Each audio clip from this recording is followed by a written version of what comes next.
सर्व पितृ अमावस्या की कथा। नमस्कार भाइयों बहनों, जय मां गायत्री। आप सभी का मेरे YouTube चैनल शुभकर्मा ही अष्टो में स्वागत है। आज इस वीडियो में सुनते हैं सर्व पितृ अमावस्या की पौराणिक कथा। देवताओं के पितृगण अग्निस्वात जो सोमपथ लोक में निवास करते हैं, उनकी मानसी कन्या अच्छोदा नाम की एक नदी के रूप में अवस्थित हुई।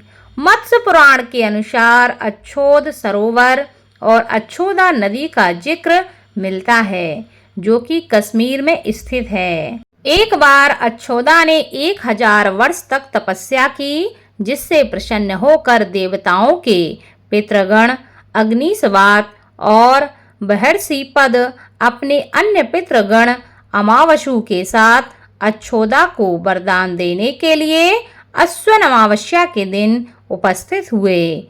उन्होंने अच्छोदा से कहा कि हे पुत्री, हम सभी तुम्हारी तपस्या से अति प्रसन्न हैं, इसलिए तुम जो वर मांगना चाहो वह वर तुम मांग सकती हो। लेकिन अच्छोदा ने अपने पितरों की तरफ ध्यान नहीं दिया और वह अति तेजस्वी पितृ अमावसु को अपलक निहारती रही। पितरों के बार बार कहने पर उसने कहा कि हे भगवान, क्या आप मुझसे सचमुच खुश हैं? क्या आप मुझे सचमुच में वरदान देना चाहते हैं? इस पर तेजस्वी पितृ अमावसु ने कहा कि हे अच्छोदा, वरदान पर तुम्हारा अधिकार सिद्ध है, इसलिए निसंकोच होकर कहो।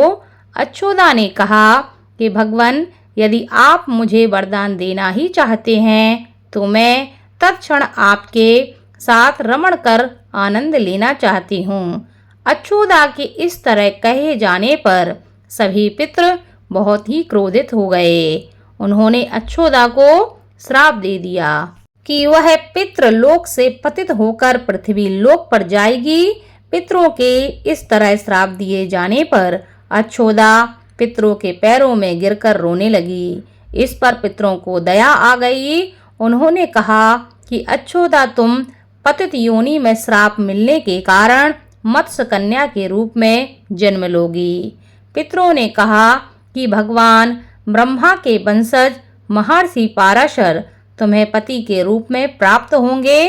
तुम्हारी गर्भ से भगवान व्यास का जन्म होगा। उसके उपरांत भी अन्य दिव्य वंशों में जन्म लेते हुए तुम श्राप मुक्त होकर पुनः पितृलोक में वापस आ जाओगी। पितरों के इस तरह कहे जाने पर अच्छोदा शांत हो गई। अमावसु के ब्रह्मचर्य और धैर्य की सभी पितरों ने सराहना की एवं वरदान दिया कि यह अमावस्या की तिथि अमावसु के नाम से भी जानी जाएगी। जो प्राणी किसी भी दिन श्राद्ध न कर पाए, वह केवल अमावस्या के दिन श्राद्ध तर्पण करके भी सभी बीते 14 दिनों का पुण्य प्राप्त कर सकता है, अपने पितरों को तृप्त कर सकता है। तभी से प्रत्येक माह की अमावस्या तिथि को सर्वाधिक महत्व दिया जाता है। यह तिथि सर्वपितृ श्राद्ध के रूप में मनाई जाती है और इसका विशेष महत्व शास्त्रों में बताया गया है। उसी पाप के प्रायश्चित हेतु कालांतर में यही अच्छोदा महर्षि पाराशर की पत्नी एवं वेद व्यास जी की माता सत्यवती बनी थीं। तत्पश्चात समुद्र के अंशभूत शांतनु की पत्नी हुई और 2 पुत्र चित्रांगद तथा विचित्र वीर को जन्म दिया था। इन्हीं के नाम से कलयुग में अष्ट का श्राद्ध मनाया जाता है। इसलिए श्राद्ध अमावस्या का विशेष महत्व शास्त्रों में बताया गया है। तो इस दिन इस कथा का स्मरण अवश्य करें, इस कथा को अवश्य सुनें और इस कथा को दूसरों को भी सुनाएं। इससे भी हमारे पितर हमसे प्रसन्न होते हैं और हमें आशीर्वाद प्रदान करते हैं। शास्त्रों में अमावस्या का विशेष महत्व इसलिए बढ़ जाता है क्योंकि इन जो 15 दिनों में अगर कोई व्यक्ति श्राद्ध ना कर पाया हो तो वह सर्वपितृ अमावस्या के दिन श्राद्ध कर सकता है और उसको उन 14 दिनों का संपूर्ण फल इस दिन प्राप्त हो जाता है।